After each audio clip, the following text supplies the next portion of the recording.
Hello po, kumusta po sa lahat po ng mga Gemini? Para po sa mga Gemini, maraming salamat po sa inyo. Sa mga Gemini na bumabalik bago at mga cross-watchers, ano man po yung zodiac sign po ninyo sa mga cross-watchers. Divine Highest White Light, pahingi po kami ng mensahe para sa mga Gemini. Ngayon pong January 2026. Gemini. Four of Pentacles. Queen of Swords.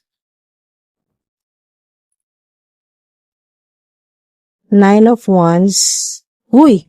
May Ace of Pentacles po kayo. Wow! Ace of Pentacles. Dalawang 7. Dalawang 4. Seven of Swords. Seven of Wands. Wow, mga dude. Dito pa lang, nakikita ko na dito yung vibe. Mga dude, na bigla kang magkakapera ngayong January. Kung kayo po ay nagpaplano na magpalit po ng trabaho o ng pinagkakitaan po ninyo, merong magandang offer. Merong hindi nyo inaasahan na offer. Sorpresa ito mula sa Divine Universe. Surprise offer na matatanggap ngayon pong January. Ace of Pentacles. Wow. Prosperity, Prosperity, power, opportunity, manifestation, new venture, labor. Wow, napakaganda niyan. Mga dude. High vibe po yan. Kasi dito ka manggagaling, sa marami kang problema. Nandito na yung mga conflicts, yung mga naiinggit sa'yo, mga hindi totoo sa'yo. Yan po. Ibang tao o family members. Yan po mga dude. At sa kasalukuyan, maaring todo tipid ka sa budget mo, sa pera mo. Talagang pinag-iisipan mo. Bawat piso mahalaga. Lalo ngayon na kung halimbawa po, tapos na po yung kontrata po ninyo at ito pong January 2026 ay sisimulan nyo na po maghanap ulit ng panibagong mapapasukan ng trabaho, ng bagong trabaho or pagkakitaan. At kaya todo tipid ka. Okay, todo tipid ka sa ngayon dahil, mga dude, bawat piso mahalaga sa'yo, lalo na kung wala ka pang permanenteng trabaho or naghahanap. Yan po. May mga challenges, mga dude. Lalo na po sa ilan, 2025, talagang sobrang dami yung naging problema. Yan po. Sa trabaho po ninyo, sa pamilya. Pero meron kang napakagandang sorpresa. Ngayon pong January 2026, huwag kayong mawala ng pag-asa. Kung halimbawa po, meron kayong mga in-applyan, tatawagan ka, pinapabalik ka. Sa ilan po nagsimula na maghanap ng trabaho, December pa lang, at pinapahintay po kayo na January, na parang antayin mo yung email or yung tawag, January pa. Okay, parang magsisimula. Ang ilan po sa inyo ay pinapabalik po kayo ng January 2026 na para sa interview, ganyan po.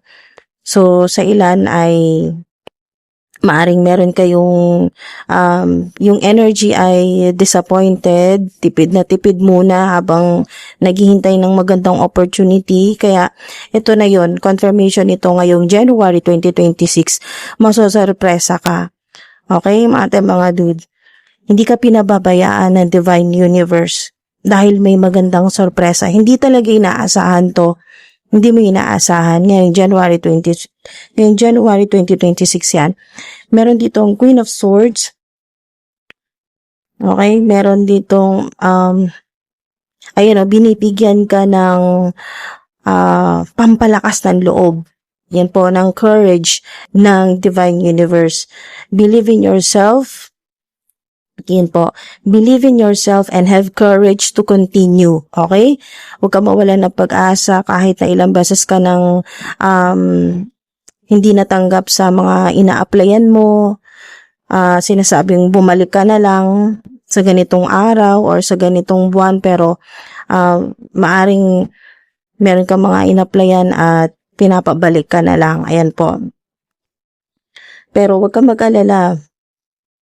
Meron kang magandang offer na matatanggap So, yung mga lucky numbers po ninyo, meron kayong 7, 1, 4, 9. Kung nakikita nyo po yan ngayong January, ay sign po na may talagang parating sa inyo na milagro. Ayan po, na blessing o magandang opportunity. Ang ace po ay new beginnings. So, new journey po ito. Maganda, fresh. Yan po, bagong-bagong opportunity na talagang mapapakinabangan mo. Ayan o, sorpresa yan. Magandang offer yan sa'yo mula sa Divine Universe.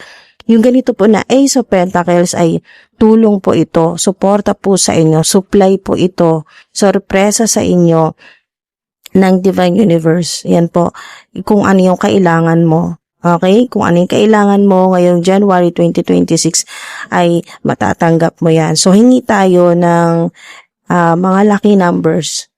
Bukod dito sa mga nabanggit na mga lucky numbers, meron kayong 1, 7, 4, at 9. So, napaka-powerful po kung doble pa yung number. So, yung doble po ninyo na number ay 4 at 7. Mga dude.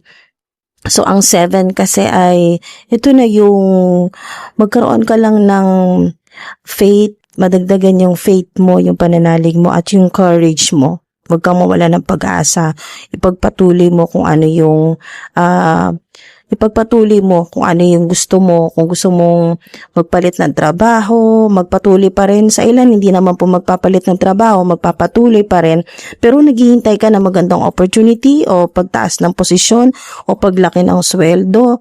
Yan po mga dude ay darating po sa inyo, lalo na doble-doble po. So yung 7 po ay napakaswerte din po sa inyo, lalo na sa mga nagbabakasakali po sa mga luck-based activities. Katulad po ng mga raffle draws, mga games, mga luck-based activities ay maswerte din po kayo ngayong January 2026. At yung pagtitipid po ninyo ay may patutunguhan na maganda po yan mga dude. Sa luko yan, todo tipid po kayo sa pera po ninyo, sa budget po ninyo, sa pagbabudget. Pero talagang mapapakinabangan mo din yung pagtitipid mo.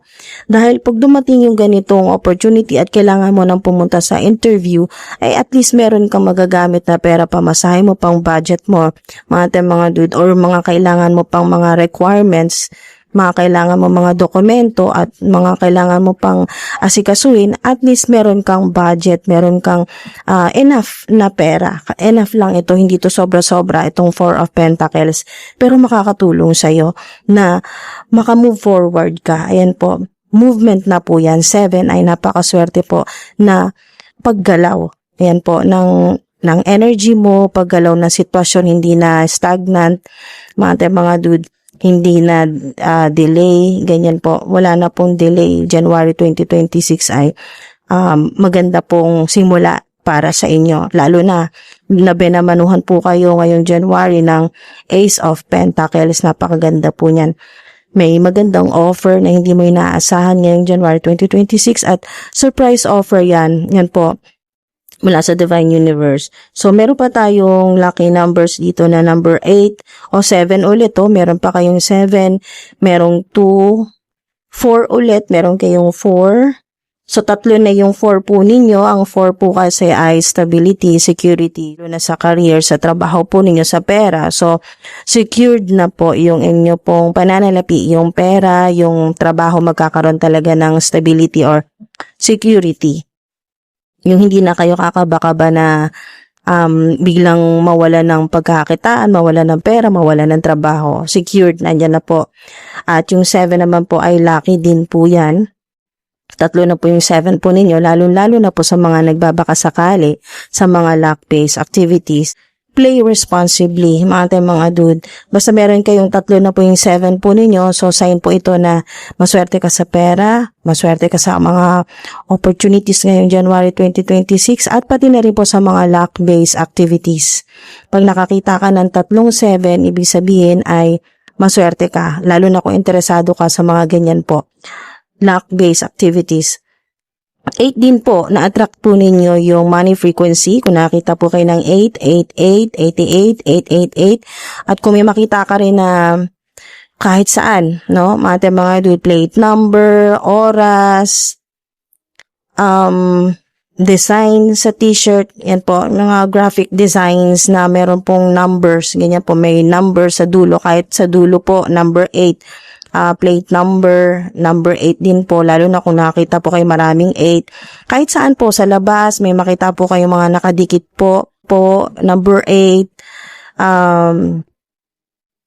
In any shape or form, basta may makita kang 8, 8, 8, 8, lalo na po kung marami pong 8 na inuulit, ay na-attract nyo po ang sign po ito ng abundance prosperity, lalo-lalo na meron kayong prosperity dito, mga dude, sa Ace of Pentacles. Attract nyo po yung abundance, yung prosperity, yung swerte po sa money, at talagang malapit sa'yo. Sa kahit anong paraan, lalapit o pupuntahan ka ng pera. Okay, lalapit sa'yo, pupunta sa'yo ang pera.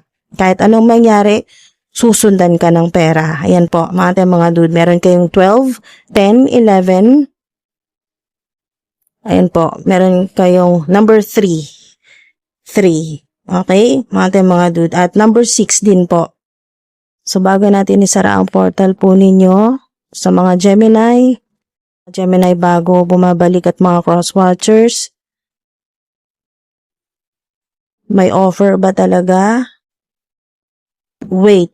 Ayun po, katulad kanina sinabi na pinapahintay po kayo, lalo na po sa mga nawalan po ng trabaho or natapos po yung kontrata ng December 2025 at pinapahintay po kayo at pinapabalik po kayo by January 2026. Hintay lang po mga dahil may magandang offer na darating po sa inyo.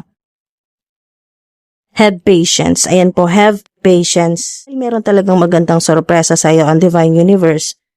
Be open. Ayan po, be open. Be open. Mga dude. Dahil nakikita ko dito maaring sa ilan yung magandang offer o yung sorpresa po na darating po sa inyo January 2026 ay maaring hindi ito yung nakasanayan mong trabaho.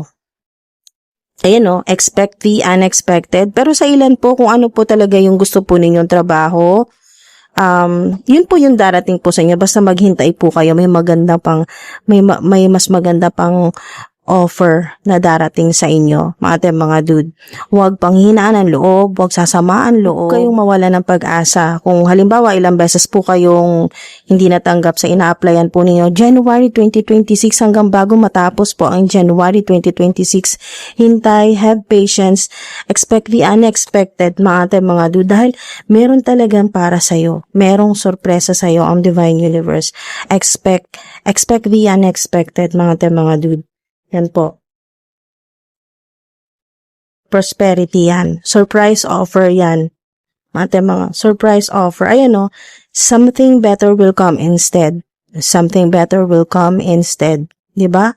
Expect the unexpected. Mas maganda pa yan sa kung ano talaga yung plano mo, sa career mo, sa trabaho mo. Okay. Ayan o, something better. Mas maganda pa to sa hiniling mo sa Divine Universe. Talagang masosorpresa ka. Kahit na may idea na po kayo dito po sa video ninyo, may idea na kayo na may sorpresang parating sa inyo ngayon January 2026, meron talagang masosorpresa ka. Meron bang magandang sorpresa o offer na hindi inaasahan na darating? Yes. Confirmation. Wow. Salamat po. Salamat po, Divine Universe, sa confirmation. Yes, mga dude, yes. Okay, so maraming salamat po. May confirmation na tayo, may clue. Yan po, green light na po yan. Yes, expect the unexpected. Mga dude, para po sa inyo yan. Sorpresa. Maraming salamat po sa mga sumama sa akin dito hanggang sa dulo, sa patuloy po ninyo suporta, sa mga comments po ninyo. Maraming salamat po. Ingat po kayo palagi hanggang sa susunod po.